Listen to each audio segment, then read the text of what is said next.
Isang mapagpalang umaga po sa ating lahat. Andito po tayo ngayon sa mahirap na nga sila. Magang. Sige pa. Nandito po tayo para po magbigay po ng bigas. Yan, mapagpalang umaga po. Welcome back to my channel, Brother Paz. Ingap, dito po tayo ngayon sa isang compound kung saan meron pong mag-iina daw na 6 ang anak ata o 5. Tapos yung asawa po ay may sakit. So wala naman trabaho yung lalaki. Yung babae rin wala. Ay ang dami pang anak. So akin pong pupuntahan para alamin kung yun nga ito totoo. Yan, samahan niyo po ako. Wala naman ibang bahay kundi ito lang eh. Ito po yung bahay. At according po sa nag-inform sa akin, pinatira daw po ng isang may kaya sa buhay dahil naawa. So akin pong pinuntan kung talagang totoo. So ito na po tayo ngayon mga kalingap sa bahay na kung saan po ay dito sila pinatira ng may-ari ng lupang ito. Yan, good morning. Yan. Magandang umaga po. Pwedeng tumuloy? So mga kalingap, andito po ako ngayon sa bahay nila. Ayan po yung... Ilan ang anak mo ate? 6 po. 6? Opo. So kumusta naman? Ano naman po kinabubuhan niyo ate? Wala po. Napupulot lang po kami doon yung tabagwang tinitinda po dito. Ilan po ang anak niyo? 6. 6. Oh, nag-aaral? Opo. Nag-aaral. Eto, ba't di nag-aaral to? Ngayon siya panghapon po siya. Panghapon? Exam po. Ikaw Neng, ilang taon ka na Neng? Ano pa po yan? Sino? Ma? Ilang taon ang panganay mo? 16 po. 16. So mga kalingap, andito po tayo. Ito po yung bahay nila. So 6 kayo, kasya kayo lahat dito. Opo na. Pinapagkasya na lang po. So ito po yung bahay po ni Nara. Nara ba pangalan mo? Nara po. Mara o Nara? Nara. Kumusta naman ang buhay? Saan kayo nakakuha ng inumin? Nabili na po kasi madumi na po yung sa bubo namin ay may palaka po na Kaya po meron po akong dalang bigas. Baka sakaling makatulong po yan. Salamat po, sir. Maraming salamat. So kumusta naman ha? Tulad yan, wala ang mister mo. Ano ang kinabubuhay nyo? Nagdadamo po ako, sir. Nagdadamo ka? Nagagamas po. Sa bahay, Tapos? nag-iikot po ako. Nag-iikot ka? Po. So yun lang ang kinabubuhay mo. Paano? Kumusta naman yung mga anak mo? Paano nakakapag-aral? Ano po, nag-aaral man po sila. Lahat sila nag-aaral. Opo. Ito, ano pa lang yan. Next year pa po siya mag-aaral. Next year. Anong pangalan niya? Julian po. So 6 po ang anak mo. Nasaan yung iba? Nandyan po yung dalawa po nagpasok. Nandyan yung panganay ko na sa baba. Ilan taon na po yung panganay? 16 po. Ano lalaki? Babae po. Anong ginagawa sa baba? Nag-ano po na tubig, nagigib. Papunta na po rito yun. Opo. Paano kayo nakatira dito? Sinong nag-reto sa inyo? Kinuha po kami naning naglalabandira po ako sa kanya. Oh. May sabi ko sir, baka pwede po kami makitira po sa inyo. May budiga nga kami doon. Kaya dinala po kami dito. Yung kilala yan. Taga-Mercedes po yan. Mapalad kayo at pinatira kayo dito ng inyong amo pala. Ah, Pero hanggang ngayon hindi ka na nagtatrabaho doon. Ano nagtatrabaho? Bakit? Hindi ko maiwanan pa yung maliit ko. Naglalabandira po. Tapos napadamo. Sabi ko nga kung pwede po magtanim dito. Yung daw lang makain. Bawal nga yan yung dito magtanim kasi tambakan ko ng mga yan mga baybay, bato. Tinatambakan yan. Tinatambakan niya. Ano ba negosyo ni Roger? Ano po siya? Yung nagpapatinam po. Ano pala siya kontraktor? Opo. Hindi mo gamit mo yan. Mapalad ka kasi sa kabila ng lahat na naawa pa si Roger sa'yo. Naiga po kami sa... Kumusta naman po yung asawa mo? Anong trabaho? Ayos man na po. Mauling daw siya para may pangkain kami. So pag walang uling, walang tita, walang pera, walang kain. Wala po. Saging po. Minsan yung anak ko po, hindi ko pinamapasok kasi mahugutom sila sa school. Minsan nahingi po ako sa barangay bigas kay Sanchez. Kung kami pangsahin. Gaya po nung maulan, di po ako nakakadamo. Nahingi po ako dyan. Pangsahin na po ako. Meron kasing nagsabi sa akin na puntahan daw kita at nakakaawa daw yung sitwasyon mo. So, alam niyo po ate, para sa akin sa tulad niyan, marami na po kayong anak. Dapat po medyo sabihin na natin na control na rin po sa lahat ng bagay, lalo na po sa marami naman ang anak nyo. Alam nyo, mahirap po talaga magbuhay ng anak, lalo pat wala pong alam ng trabaho, kundi pag-uuling lang. Hindi lang, may lang. Tapos nagdagdag ka pa ng anak ngayon. Sa halip na pwede ka pang magpalabandera. Naiiwanan ko man po pag nandyan yung si panganay ko, binibilang ko lang po ng gatas. Kumusta naman yung panganay mo? Nag-aaral din? Opo, nag-aaral siya. Mamaya pumapasok, nag-exam kasi sila po sa ALS. Yung anak ko na lalaki. Dito po yung kanilang bahay. Dito kayo nagsasaing. Opo, dito. Sikap lang po ate, no? Okay lang po yung ganyan. Mahalaga po, nagsisikap kayo. Kung kayo sana ay pwedeng maimportahan, halimbawa ay maglaba, maglinis ng bahay. Kaso hindi naman pala kayo maiiwan. Hindi naman pala kayo pwedeng umalis ng nag-iisa. Walang maiiwan sa bata. May ko po siya naiwan, tapos may gatas ng bibi, binibigyan sa tila ng gatas. Po, tinutong na bigas.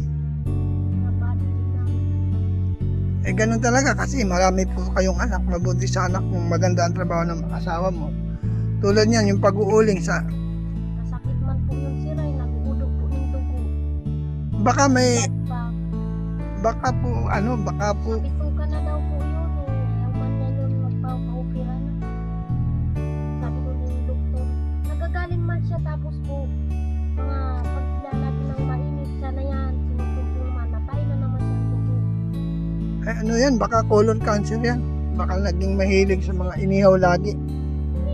Ano po baga duman, tabi dagat, daming isda, plastic, Puro ihaw.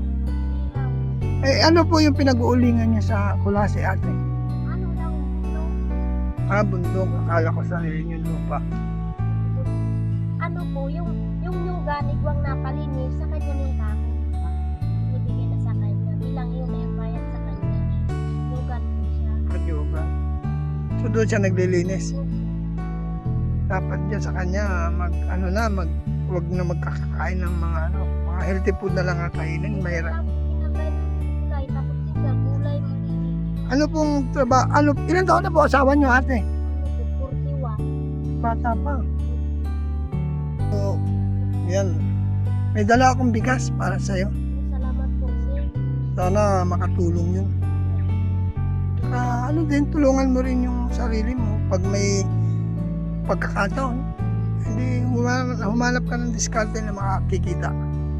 Kahit pa paano, malaking tulong din yun. Tsaka pagsikapan mo makatapos yung panganay mo, malaking tulong din po yun. Tsaka pagsabihan po ninyo na sabihin mo, aral lang mabuti, kalimutan mo na ang BF. Bata pa naman pala, 16 years old pa lang. So ano po apelido nyo ate? Nara, Nara. Ang pangalan nyo? Elena Nara. Elena Nara. Mabuti, yung pinagtanungan ko dyan, meron nga daw ditong anak. Sabi ko ito na nga siguro. Di man po kaya ko sir nagtambay. So ang Damuhan lang ako. damuhan lang. Tapos buwang na pala, bandira lang. Ang iniisip ko naman na bodega, malaki pala, barak lang. Bakit na po? Lalagyan lang. Dati sino po nakatira dito? Sila lang, wala man nakatira. Tinatambakan lang po nilang ubat. Truck, pinanin nila dito. Tapos sabi nila, tinitingnan na lang. Po yung mag-anak. At yung iba po wala pa yung nag-aaral. So, tatlo lang po sila. Ito po si Evelyn Nara, no? Elena Nara. Ito po yung buhay nila. Wala po silang bahay. Anim ng kanyang anak. May sakit pa yung asawa. So, nakakaawa po yung sitwasyon. Kaya lang, syempre po, sa buhay natin, lalo na pag mahirap talaga, number one po talagang iwasan ay yung pagdagdag ng anak. Lalo na pag mahina ang kita, syempre, bawas muna kami. Ika nga. Etoy, anong masasabi mo sa inyong katulad yan, sa kahirapan? Anong plano mo sa buhay? Ikaw ba'y magpapatuloy sa pag-aaral? Pagsikapan mo. Ilang taon ka na ba? 12 po. 12, oh, mag-aral lang mabuti, ha? So ate, meron po akong ano dito, meron po akong konting pera dito. O yan, Salamat po, sir. ang dagdag po yan ng pambiling ulam. Meron naman ng bigas ako na ibigay sa inyo. Salamat po, sir. Walang ano man, sensya na, yan lang ang kaya natin eh. Salamat. At kung luluobin ng Diyos at merong gamitin ang Panginoon para kayo ay maayudahan, at hindi ako mangangako, ano, baka bumalik po ako kung sakasakali lang po. Pero wag po kayong, ika nga kasi, hindi na tayo siguro. So, kung sakali pong may maawa na mag-abot ng tulong sa inyo, babalik po ako. Pero hindi po ako mangangako, ha? Pero, ang pasensyahan nyo na po yan. At least kahit papano, makakatulong na yan. Oh. Basta magsikap lang, manalangin, mag-pray kayo, tapos tama, laging Sunday, punta kayo doon, isama mo yung anak mo, isama nyo para ma-build yung spiritual. At kung maaari po, iwas muna sa family planning po kayo kasi ang dami yung anak. Ilang taon ka na po ate?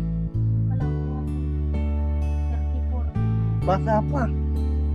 Kaya dapat po kunting ingat. Lalo na ngayon, may sakit ng asawa mo. Baka cancer ba yun? Kasi sabi mo, dumudumi ng dugo. Lagi nasakit ang tiyan. Walang magagawa ganun talaga Yan mga kalingap, ito po si Elena Nara. Yan, ito po yung kanilang bahay, mga kalingap. Yan po. So ito po ay barracks lang.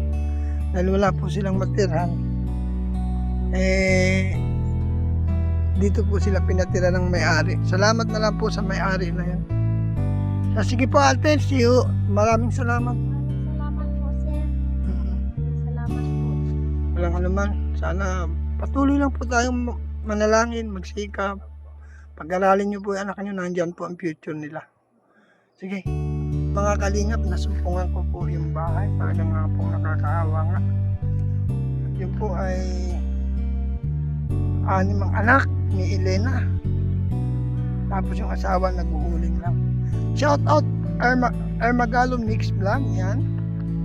Shout out po Tita Marlusa, Binils, Karaigpe, Josephine Portante, Mike Gray, Mr. and Mrs. Bill Kitchen, Tita London, Kamanang Sparita TV. Estrelita Prat, yan, Tita Litz, yan. Mabuhay po kayo. Maraming salamat po sa lahat po ng hindi nag-skip ng ads, sa lahat ng nag-like, nag-share. Maraming salamat po. Mabuhay po kayo. See you next vlog po. Ito po ang inyong lingkod, Brother Paas. Jesus loves you. Bye-bye.